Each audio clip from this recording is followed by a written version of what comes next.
ہے اس پر بیان ہوگا۔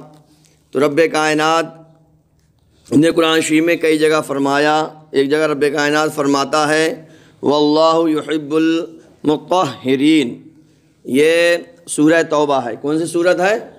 سورہ توبہ، اور اس کی آیت نمبر 108 ہے۔ رب کائنات فرماتا ہے کہ ستھرے اللہ کو پیارے ہیں، صاف ستھرے لوگ اللہ کو پیارے ہیں۔ اور ایک جگہ سورہ بقرہ کی میں ارشاد فرماتا ہے کہ جو لوگ زیادہ توبہ کرتے ہیں اور زیادہ صفائی ستھرائی رکھتے ہیں وہ مجھے پسند ہیں۔ اب آئیے حدیث پاک کے ذریعے آپ سماعت کریں، اور پھر کتنے خوش قسمت ہیں کہ آج اور ہر دن آپ ماشاءاللہ فجر کی نماز میں تشریف لا رہے ہیں، اور بھی تو پڑوس میں ہمارے مسلمان رہتے ہیں۔ عذاب جو ہے آدمی سوچتا ہے مصیبت آتی ہے، وہ اصل مصیبت ہے۔ اصل مصیبت یہ ہے کہ بندے کو خدا کے سامنے کھڑے ہونے کی توفیق نہ ملے، یہ ہے عذاب صحیح معنی میں۔ سمجھے کہ نہیں سمجھے؟ آپ کے سامنے ہے، آپ سے کسی کی دوستی ہے اور کچھ تھوڑی انبن ہو جائے تو آدمی کا سامنے ہٹ جا، سامنے ہٹ جا، منہ مت دکھانا مل جائے، آئندہ کہتا نہیں کہتا آدمی۔ بچے سے اپنی لڑائی ہو جاتی ہے، اپنے دوست سے لڑائی ہو جاتی ہے، ہٹ جا، سامنے سے ہٹ جا، منہ مت دکھا دینا، شکل نہیں دیکھ لوں میں تیری، سمجھے؟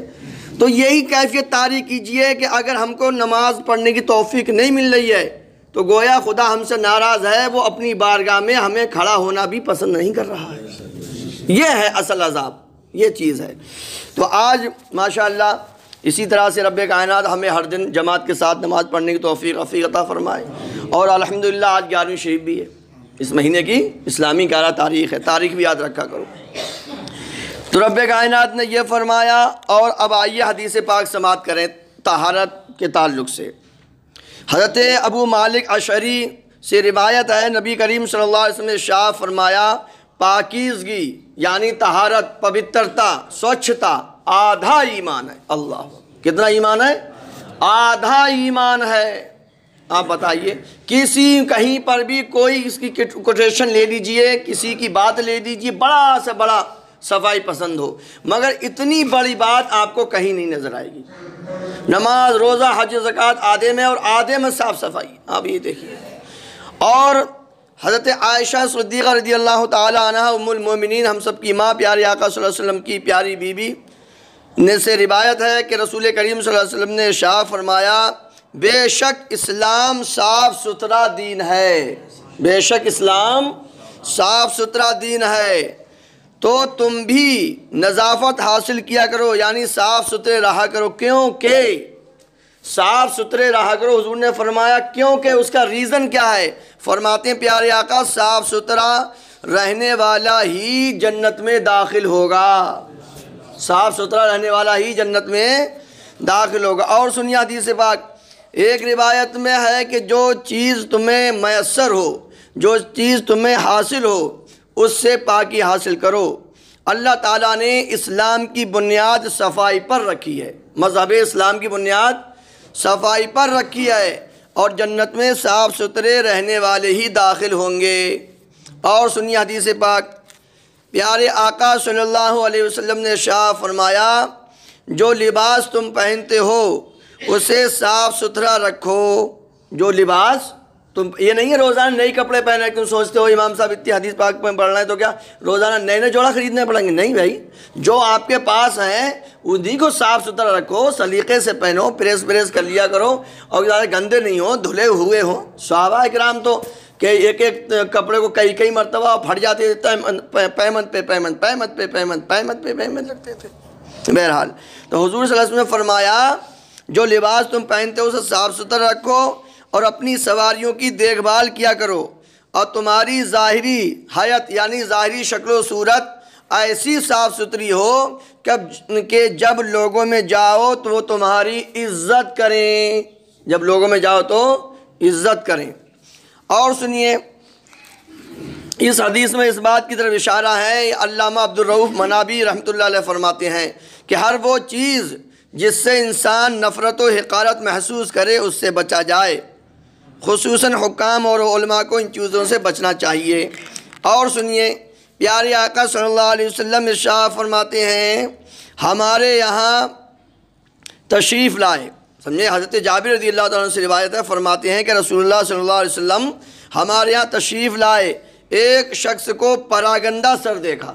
پراگندہ مطلب یہ کہ بال بکھرے پڑے تھے, سمجھے, نہ کڑے ہوئے نہ تیل, اور ایسی الٹی سیدھے لگ دیوانہ لگ رہا بالکل.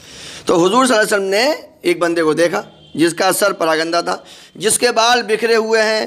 فرمایا کیا اس کو ایسی چیز نہیں ملتی جس سے بالوں کو اکٹھا کر لے, یعنی بالوں کو کاٹ لے, سمجھے. اور دوسرے شخص کو میلے کپڑے پہنے ہوئے دیکھا تو فرمایا کہ ایسی چیز نہیں ملتی جس سے کپڑا دھو لے, کوئی پانی بھی نہیں مل رہا اس کو.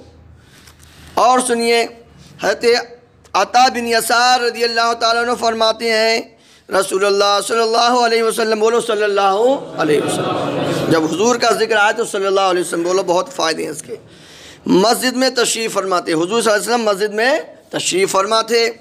ایک شخص آیا جس کے سر اور داڑھی کے بال بکھرے ہوئے تھے, سمجھے, ایسے جانا ادھر جانا ادھر جانا, بکھرے ہوئے تھے. حضور اقدس صلی اللہ علیہ وسلم نے اس کی طرف اشارہ کیا, سمجھے, گویا بالوں کو درست کرنے کا حکم دیتے ہیں. وہ شخص درست کر کے واپس آیا, پھر سے آیا, بال کاٹ کے آیا. حضور صلی اللہ علیہ وسلم نے ارشاد فرمایا کیا یہ اس سے بہتر نہیں ہے کہ کوئی شخص بالوں کو اس طرح بخیر کر آتا ہے گویا وہ شیطان ہے, سمجھے.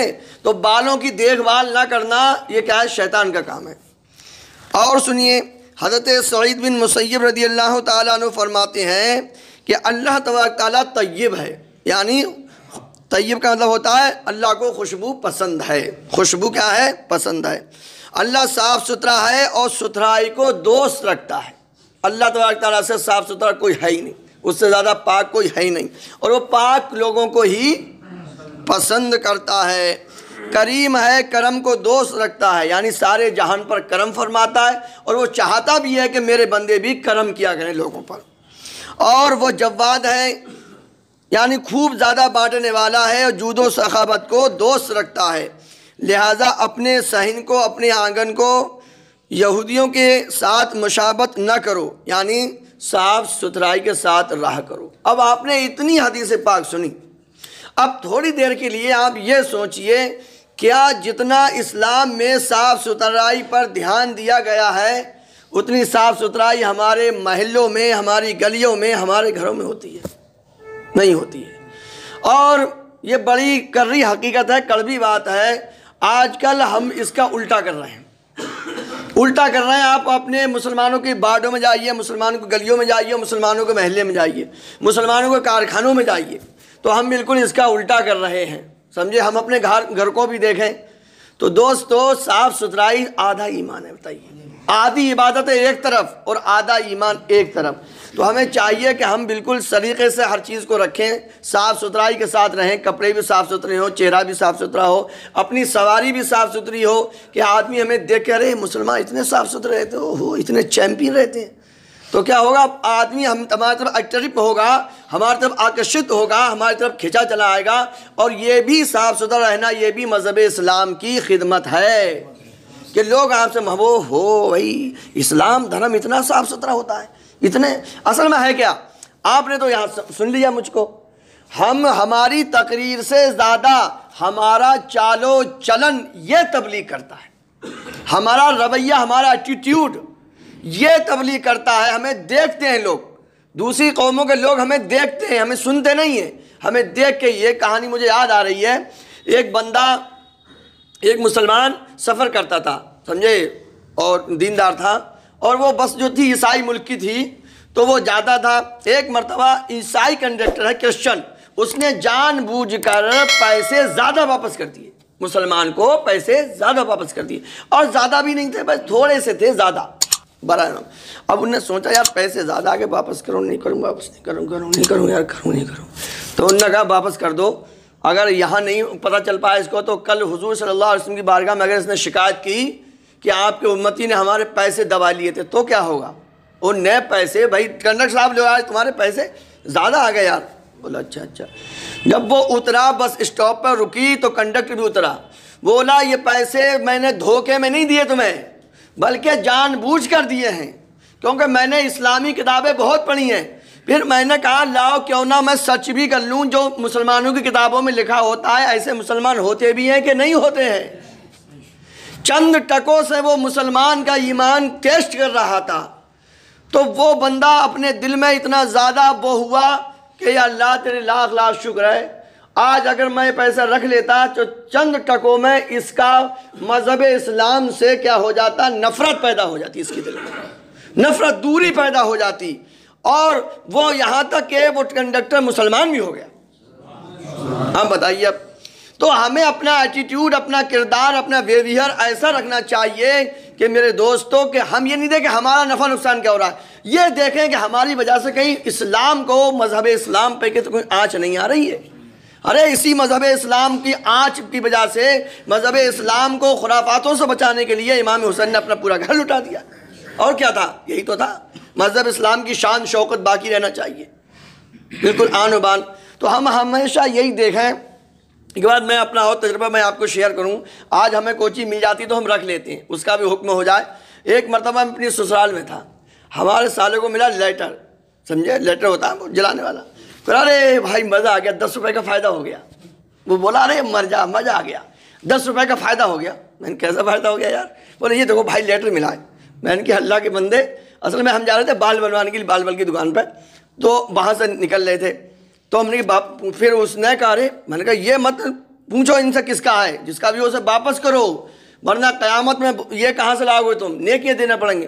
تو اس نے پوچھا دکان میں جا کے کہ یہ کس کا لیٹر ہے، تو بولا میرا، بول لے لو۔ پھر میں نے مسئلہ سمجھایا، میں نے کہا مسئلہ یہ ہے، اس کو بولتے ہیں لقطہ، گری ہوئی چیز، اسلامی کتابوں میں ملے گا آپ کو لقطہ۔ تو اس کا حکم یہ ہے کہ آپ کو کچھ بھی مل جائے، چاہے وہ 1 پائی کا ہو 1 کروڑوں کا ہو، سب سے پہلی یہ ہے کہ اس کا آپ 1 سال تک اعلان کریں گے۔ کیا کریں گے؟ 1 سال تک اعلان، مسجد میں کرو گے، مؤذن صاحب پہ کرواؤ، مائک میں کرواؤ، موبائل پہ کرواؤ، FM پہ کرواؤ، سمجھے، اخباروں میں دو، 1 سال تک۔ 1 سال تک اگر مال والا نہیں ملا تب بھی آپ رکھ نہیں سکتے، پھر آپ اس کو صدقہ کر دو گے، کسی غریب آدمی کو دینا پڑے گا۔ اگر ایسی اگر چپے سے رکھ لیا آپ نے تو پھر کام خراب ہے، سمجھے، وہ بھی جائے گا اور قیامت میں نیکیاں دینا پڑیں گی۔ اگر کسی کا مال ہم نے مال لیا، چھپا لیا، تو وہاں مال تو جائے گا نہیں، نیکیاں جائیں گی۔ اگر کوئی گنہگار بندہ ہے اس کے بعد نیکیاں ہے ہی نہیں، تو جس کا مال لیا اس کے گناہ اس پہ اور لاد دی جائیں گے۔ تو یہ